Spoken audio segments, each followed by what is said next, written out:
In a world brimming with complexity, few creatures embody harmony like the honeybee.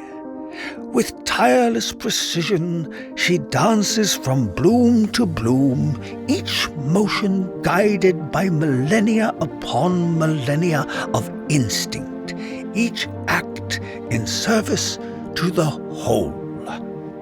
And then there are the beekeepers, watchful stewards of this ancient symbiosis. Part agri-scientist, part poet, they move along their hives with the efficiency of Mo, Larry, and Curly, tending to the bees' needs as best they can comprehend, and with the infrequency of a waterfall in the Sahara, sometimes running off, flapping and flailing like a penguin on a hot sidewalk. This is their journey.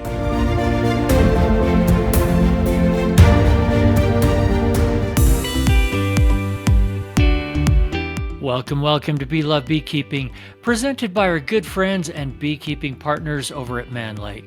Today we're going to Hawaii for a conversation with Katie Metzger of Hanai Hives to discuss everything from beekeeping in paradise to alternative ways to make money in your apiary. Some that maybe you haven't even thought of yet. First, there's a new study out about honeybees' eyesight and navigation. We all know that bees are amazing, but we don't fully understand how they do it all. I read through the abstract of this new piece of research and frankly had a difficult time understanding it well enough to translate it into English that we could all understand. Let's just say the researchers used every 7-syllable word that they could think of. The bottom line, though, is that honeybees can travel several miles from their hive and return in a straight line. No getting lost, no wandering around.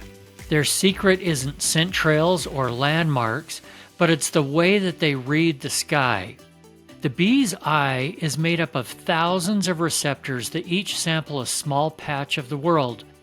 A specialized dorsal rim area at the top handles the polarized sky and feeds information into navigation systems both in the retina and in the brain. A specialized region sharpens this celestial map. The researchers say that this built-in teamwork explains how bees keep their bearings even when clouds or obstacles break up the view. Honeybees use polarization patterns in the sky as a compass. That pattern shifts with the sun across the day and stays readable even when clouds pass by. So, let's think about it this way. Let's say that you're sailing across the ocean and your GPS goes out. Theoretically, with a system of cameras pointed at the sky and computers to interpret the data, you would have a backup way of determining your location in the world and the direction to return home. Even more amazing is that bees can do this on a cloudy day. The study is published in the journal called Biology Letters, and for those that want to geek out on their honeybee biology, there'll be a link in the show notes so you can read the whole thing yourself. All right, enough science for one day. Let's cross the Pacific to the north shore of Oahu and meet Katie. Aloha, everybody. We're back over in the 50th state in Hawaii with our new friend, Katie Metzger. Katie, how are you this morning? I'm doing great. Thank you. Mahalo for asking me to be here. It's good to see you. We have a couple of mutual friends. That's been fun. And hey, if the invitation's still there, I may get over and see you next month. Would love that. We're going to talk about a few things, all about beekeeping in Hawaii. It's different than where I live by miles, and it's different than people in Canada or even Australia or places like that, of course, because of the weather, because of all the flora and everything else. And we'd like to hear what's easy and what's hard and some of the things that you've learned that can help us. And we're also going to be talking a little bit about your business because people are often asking me, if they're kind of new at beekeeping and they're thinking, I want to jump to the next level. and make some kind of a business out of this. And it's hard to make a living selling some honey at the farmer's market. And so I hope you're gonna be open to sharing some of the things that you've learned, some of the things that you do there with agritourism and some of that kind of stuff. So, with all of that intro, Katie, tell us just a little bit about where you are, how you got into beekeeping. Okay. Yeah, well, I'm from California and I started beekeeping there. I started actually with my kids' school garden program. I was a volunteer parent in the garden program, and they would put on, workshops and films about all different things, composting, worms, and one was on beekeeping. And it was such a moving documentary that the other parents and I were standing around afterwards and chatting about it. And a very experienced beekeeper who was there overheard us and said, "Hey, I've just moved from Connecticut if you want to meet up." And we were like, "Yeah." So we met up and formed the Ojai Valley Bee Club, and that's is still going strong. They've passed backyard legislation for beekeeping, and I just was so enthralled with bees that I just stayed with it. I helped run that club for a while. We did a lot of bee removals and relocations. That was kind of the main thing that we did, and swarms and just a lot of education. And then once moving to Hawaii in 2014, very quickly got into working with a skincare company. Everything was serendipitous. A swarm landed at my on our property that we just moved to, and my husband's like, "You gotta get the swarm." There was a sign. Yeah, and I was like, we just moved here. I don't know if the landlord's really gonna want bees. So I called around and lo and behold, Honey Girl Organics was 2 blocks away and they said, "Hey, we'll catch the swarm, but if you're a beekeeper, we're harvesting." And so they hired me on straight away. And I was pretty much their lead beekeeper for years. But it became kind of more about marketing and a business than bees because they went from made with organic ingredients to organic ingredients, and that gets a lot more strict, as you know. So we couldn't use our own honey in the products. It just, yeah, I got moved from, beekeeping more into marketing, and you can only talk about fine lines and wrinkles so much. I launched Hanai Hives in 2021, and that's been just a lot of fun. And so I've been doing this little bee business of mine for a few years, and it's just been going great. So, hanaihives.com. Yeah. Yeah, yeah. All right. If anybody wants to see a little bit more about what you're doing or see you maybe when they're visiting over there or something, since you mentioned the business, how about if we jump into that part first? Yeah, yeah. So starting with the name, Hanai means to adopt in Hawaiian, and to adopt and nurture, not just to adopt, but just to bring into your life and your lifestyle. And that's what we do with bees. We have over 47 families now that have adopted beehives. We ask them to make a year commitment, and we malama the hives with them, mentor them through the year so they can learn all through the beekeeping seasons. And then at the end of the year, they harvest honey from their hives. And we do that at two of our apiaries, my home apiary at Sunset and also in Waialua. And then we partner with Turtle Bay, Ritz-Carlton. That's the big resort on the corner. So we have a large apiary there, and that's more focused on honey production. They want to do bee farm tours. We're getting that up and running. And then also we partner with the Kokua Foundation of Hawaii. That's Kim and Jack Johnson's organization, and they do a lot of, environmental work and work in the schools. And we have a glass demonstration hive there. So tomorrow we're doing a big honey tasting, and it's been a lot of fun. Keeps us really busy. That is a lot. Yeah, Mhm. that's a lot. Let's talk about the hosting first. How does that work? Yeah. So, I mean, anybody that's been beekeeping for a few years knows that you get interested people. And so you're going to mentor someone, but, our life gets busy. So I really wanted to make a commitment to people so that they really learn, and especially through the seasons, because beekeeping looks very different even here, in winter as opposed to summer. I feel like if people want to really learn, they have to make that commitment. And it's no issue, it seems to be. So people, they can start anytime. And we ask them to make a minimum once a month commitment. We mentor them. We're with them next to their hive the whole time. We ask them to come out for a minimum of one beekeeping session, but we tell them we work 6 days a week. You can join us 6 days a week. And it won't always be in their hive. It'll be other people's hives, but I'm finding that that's really where the learning is, because we can put a beehive in someone's backyard and come out every so often and help them, but you learn so much more when you're in an apiary. It's like being in a classroom. You're learning from the other beehives. We did start with this business where, we put a beehive in someone's backyard and they think their bees are doing great. And I'm like, well, if you saw the ones, all the others in the apiary, you would notice the difference. So I'm really finding that that's a better model to learn. And then after the year, if they build up their hive, grow with their hive too, which is also really cool, then they can split it and take the hive home with them, split it again, or just move that second hive, that second colony back to their property and then continue beekeeping. So the first hive is yours, then it sounds like. Yeah, I really wanted to, you know, help people meet their goals. So some people, we have an adopt a hive and a host a hive. The host a hive is you show up just as you are. We provide everything, the suits, the smoker, the bees, everything. But you have a dedicated beehive as long as you want. The adopt a hive is for people who they want their own bees. They want to own the hive. They want that. And so they come with their little bucket of tools and their smoker and their own suit and they take care of their hive. And honestly, there's a lot less of that because it's just easy for people. People are busy and I provide everything. So most people host. Okay, I get it. How about tours? Yeah, the bee farm tours are a lot of fun. And that happened actually very organically too. There's a story behind that. But really, they're an hour and a half, and we focus again on education. And we tell people we're not doing a show and tell. You're actually being beekeepers with us.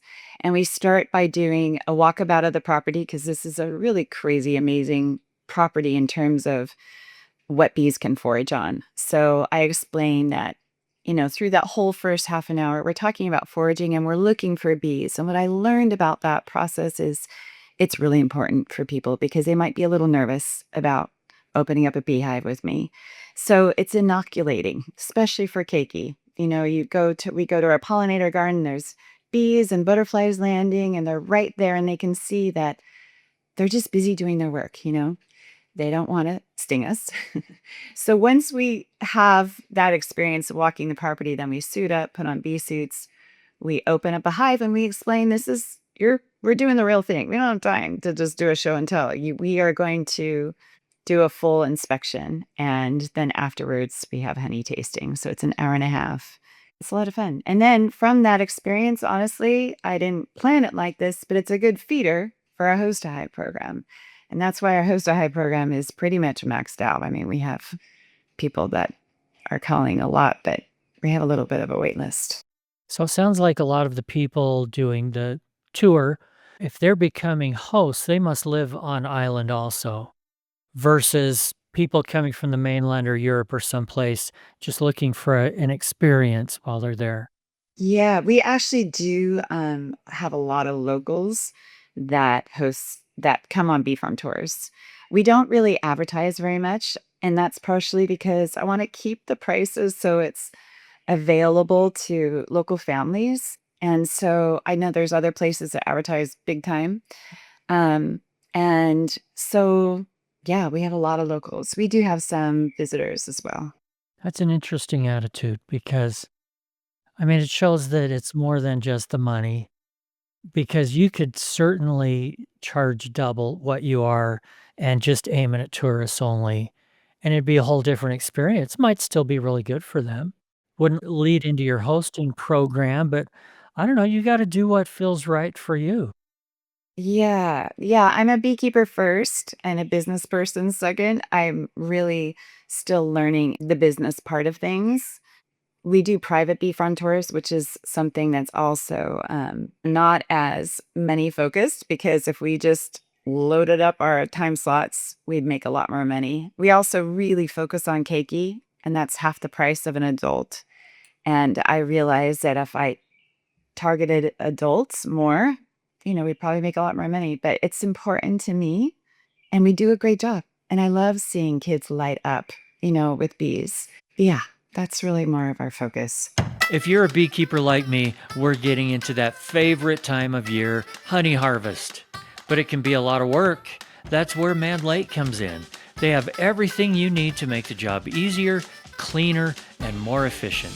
Removal aids, refractometers, uncapping tools, extractors, tanks, wax melters, even the jars and labels. Plus, they have free shipping on glass containers. Whether you're a hobbyist with 2 hives or a full-blown commercial operation, Man Lake has it all. And don't forget your discount code MLBLove10. It's in the show notes for $10 off your first $100 purchase. So would you recommend this for beekeepers that live in an area where there's a lot of visitors, a lot of tourists, although a lot of who you have is local people? So I don't know. Give people advice out there. Yeah, I would say I'm sure that you could make a lot of money. Not a lot of money, I would say. Don't go into beekeeping if you want to make a lot of money. If that's the focus, go somewhere else. Let's call it supplementing your honey income. Yeah, yeah. Bee farm tours are just a lot of fun if you like that education part. Some people are more focused on their time with the bees and the honey and there's many paths. But yeah, if you are in a visitor area, it's a great fun way to welcome in guests and visitors and give them a truly unique experience that's memorable. If you target tourists, I mean, I'm sure people will come. Yeah. If I were doing something like this, what would I need to do as far as insurance? Are there any other kind of liabilities I need to think about? Yeah, no insurance company is going to give you insurance for bee stings. And that's always the worry. And you're dealing with insurance agents that, also maybe are a little freaked out about it. You have general liability. We also have workers' comp. The most important thing is to have your safety measures in place and, really know what you're doing. So that's been a challenge, honestly. Not the insurance part, but to vet people that are going to work for me. They need to be really good with people and they need to be really good with bees. Solid on both. I mean, you can't just hire someone and have them do this work. It's really important to vet your people. So my crew is very small. We do a lot. That said, I have 47 families that are growing beekeepers. So I have a pool of people that I can draw from. And what's super cool about that is, as I'm sure you're asked a lot, there's a lot of schools and organizations that ask to, can you come out and do a bee talk?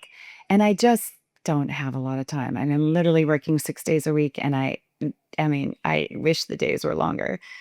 But what I'm loving is that my beekeepers, 3 of them are in a master beekeeping program now.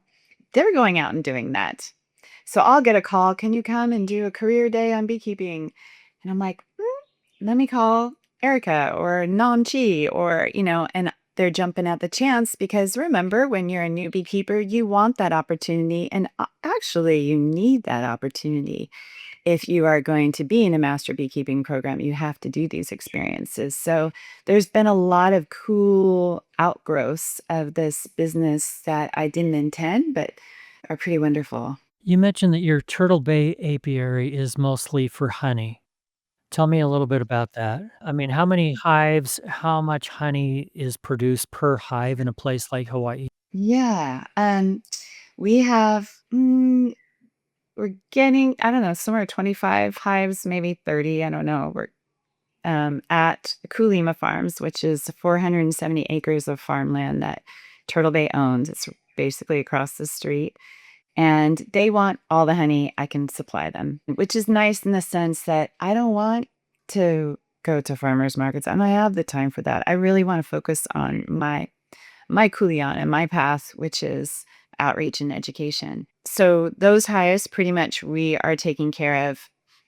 And then the honey goes to Turtle Bay for their events, for their stores, that kind of thing. And they do want to do bee farm tours, but there's some infrastructure that we need to get set up. You can't just do bee farm tours. You have to have a proper place to have a restroom. You have to have proper place to wash hands, to prepare, honey tasting. That's really important. And I'm really picky. I want it to be right.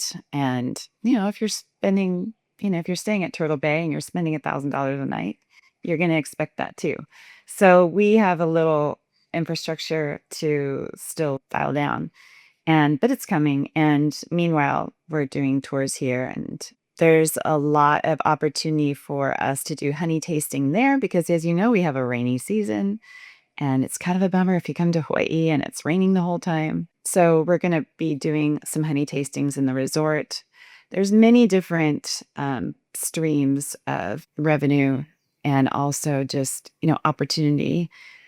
But it's time. It's also, I'm coming down to like, I can only do so much myself. So that's probably one of my biggest challenges in this business is time. Yeah. Especially up on your end of the island, you can get a lot of rain in the winter, Yeah. a lot of big surf and that kind of stuff going on.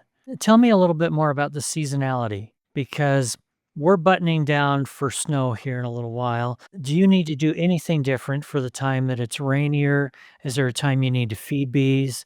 I know that trees, like mango trees, they'll bloom now and then they don't bloom the rest of the year and it's rotating between all kinds of different things in Hawaii. But what are the different seasons like? Yeah, we have very distinct beekeeping seasons in Hawaii and even on the North Shore, as you know, it's all about the microclimate. People laugh when they first hear that, especially people that come on bee farm tours. But I'm like, yeah, actually, right now the bees are in their happy place because our nectar flow is just coming on strong now, which is great. Love it. And I love it because you can pull frames of honey out of the hives and talk about it, and there's no robbing. Everybody's got some, everybody's happy. But yeah, we'll turn the corner. That it flows, the nectar flows, continues on through maybe like October, even November, even into December. But as you know, the hives grow and we hit that November, December, we're going to hit a little bit of robbing season. And then the tap turns off around December, and then we hit our rainy season, and it's a little more challenging because it's never too cold to do beekeeping here, honestly, but it definitely could be too wet. So that's challenging, especially when people host a hive and they're coming from the other side of the island and they're showing up. Somehow we managed pretty well. We're always checking the weather. But yeah, then moving into our winter season, there's not, I mean, people think it's sunshine and flowers all year long here, but no, there's really not as much to forage on in the winter here. And so there's less nectar coming in. Turning the corner into spring, we get a pollen flow, really nice pollen flow, but not so much nectar. And we do have to feed our bees. Honestly, in almost every year, I've had to feed bees in March and sometimes April. And then May Day hits, woo, flowers. And that seems to be happy, like, whew, here we go. Finally, we get our spring. And then, it kind of steadily flows. And then August really is our peak flow on the North Shore. And I know that's very different than the mainland. They're usually finishing their harvests and sometimes even feeding their bees. And then the flow is on. We're busy harvesting all through, from August through December. So that's kind of our year. This year is the first year we didn't have to feed the bees. Actually, we had our biggest harvest last year, and it did not, we left a lot of honey on the hives, which I prefer. Didn't have to feed our bees in March and April. And then May hit, and I'm like, what the heck? And we had to actually feed some of our bees in May and even June. And I'm not sure what that's about. I do have some concerns about the coconut rhinoceros beetle, which is an invasive beetle that's come and it eats the heart of the coconut tree. And people are spraying their coconut trees. And, of course, it affects our Aina, it affects the bees, affects us. So I do worry because those are the bees that are going to be affected, the foragers that go out and bring the nectar home. And so it's odd to me that in May, June, and even a little bit of July that we weren't seeing, the nectar coming back into the hives the way that we normally do. That's just speculation. I don't know for sure, but something's different this year. It might be just a very late bloom. I don't care where you live, people are dealing with these same kinds of things. You cannot just set up a calendar and say, on this date every year, I'm going to feed, and on this date every year, I'm going to treat, and on this day, I'm going to harvest honey or whatever. You have to go with the flow. And you mentioned microclimates, and for those that have visited Oahu, and well, and frankly, the other Hawaiian Islands are the same. There's a wet side and there's a dry side, and it's amazing how different they are. The area where I grew up on your island, much, much, much drier than where you are. And Waikiki, which most tourists are familiar with, is really a desert. They get what, 7 or 8 inches of rain a year is it. Yeah. And then where you are, it's what, 5 times that or so? Probably, yeah. Rains a lot at night. Yeah. Anyway, let's talk a little bit about what pests you have and how you deal with them. I know you have Varroa. I know you have small hive beetle. Anything else? No, those are the main pests, honestly. We actually do have some ant issues. The other just recently I went to Kulima Farm and man, I got out of the truck and was stung right away. I'm like, what is going on? And we had one spicy hive. What I discovered is underneath that spicy hive is a red ant nest. And I went around to all of the hives and put diatomaceous earth underneath it. And we'll see if we get an attitude change. But when I went to all the other hives underneath it, there was some ants, but it was underneath that hive that had the big nest. So I'm curious to see. I mean, obviously they were defensive and they were had good reason to be because those ants were all over. They wanted everything. Yeah, I'm curious to see if we'll get an attitude change after things mellow out or not. But so ants are another one, but and we have to be careful because when we do get a lot of rain, the ants are looking for a place to call home, a dry place, especially a place with a lot of good food. So sometimes we've had to like create some moats, which we did in California too. That, yeah, ants can be an issue, but we try to keep that handled. We had Jasmine Joy on the show quite a few months ago, friend of yours, friend of mine, and she was talking about how she doesn't treat for Varroa at all. Do you find that you need to? Yeah, again, I tried to tell our beekeepers there's many paths, and what I if you're raising bees, you're raising mites.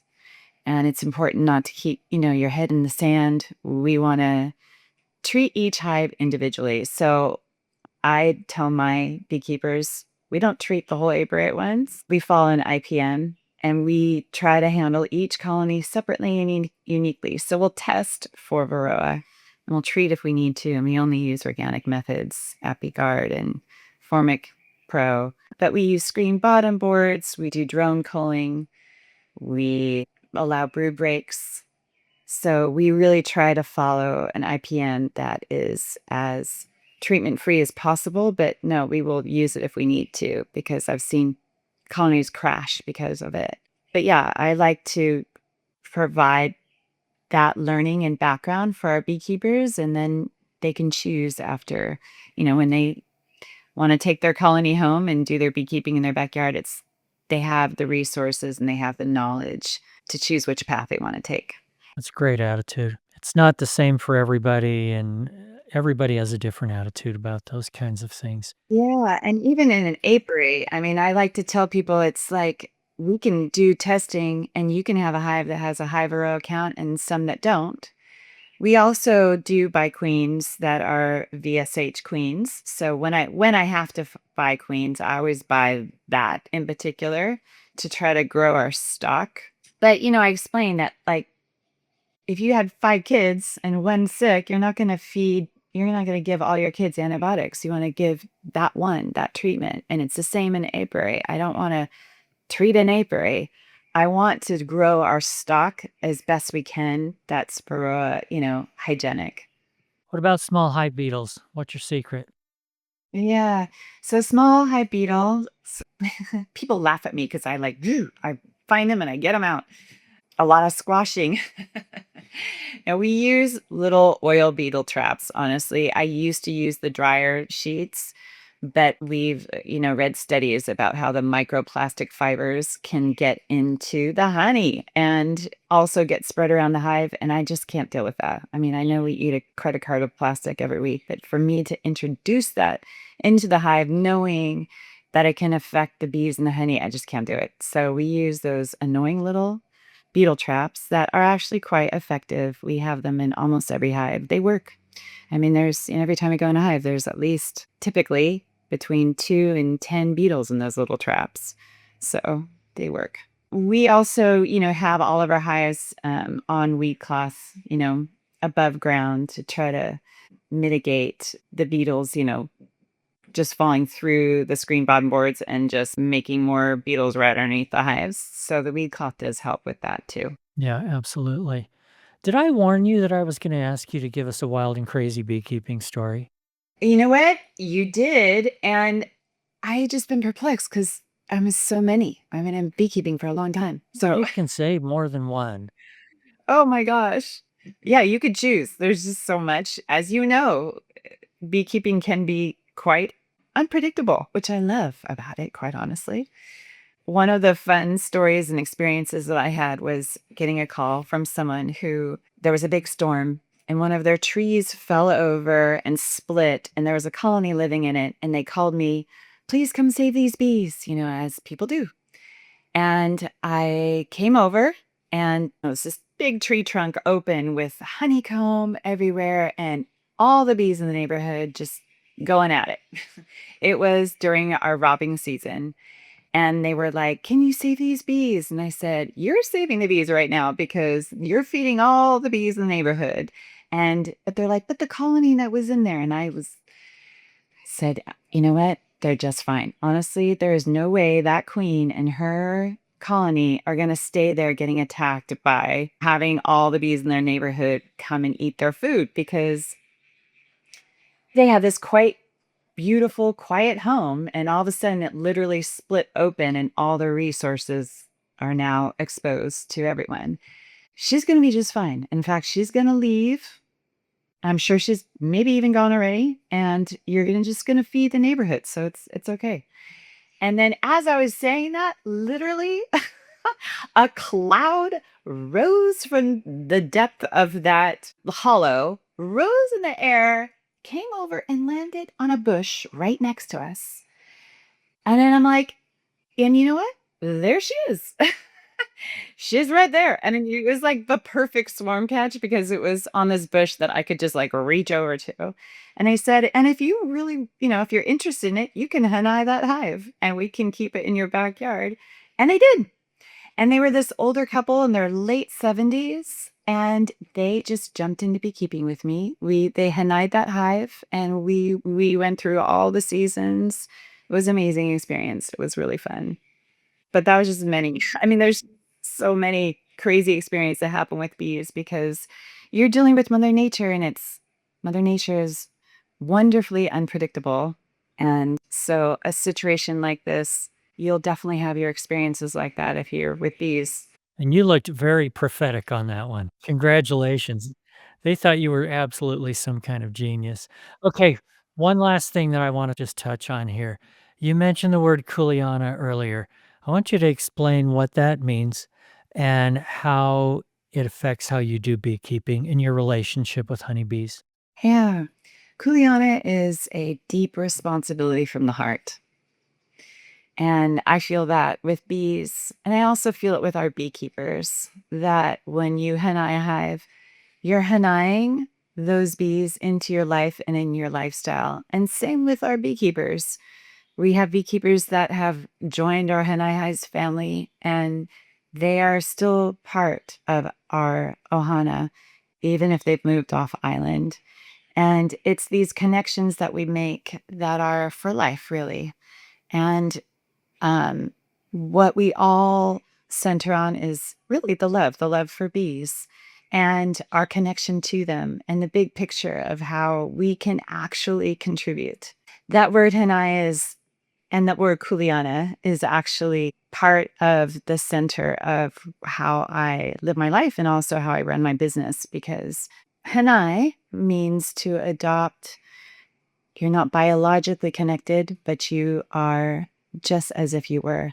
And honestly, bees are not native to the Hawaiian Islands. They have been Hanai'd in the big picture. And there's so much of what, our food system relies on honeybees, quite honestly. All the things that not all of the things, but like macadamia nuts, we wouldn't have them if we didn't have honeybees. So instead of taking away, honeybees have come here and I feel like they've contributed to the larger ecosystem and food system. And in the same way, I follow the honeybee's path. I came here and I'm not from here. And it's my kuleana to follow that lead of the honeybees and actually support and help grow and not take away, but contribute. It's my kuleana, my responsibility to teach and to mentor in a way that comes from a place of my heart, which is, deep love for the bees and also the beekeepers that also take that responsibility seriously and make their own lives and their own ohana grow, and that goes out into the community. And it is so amazing to see that ripple effect.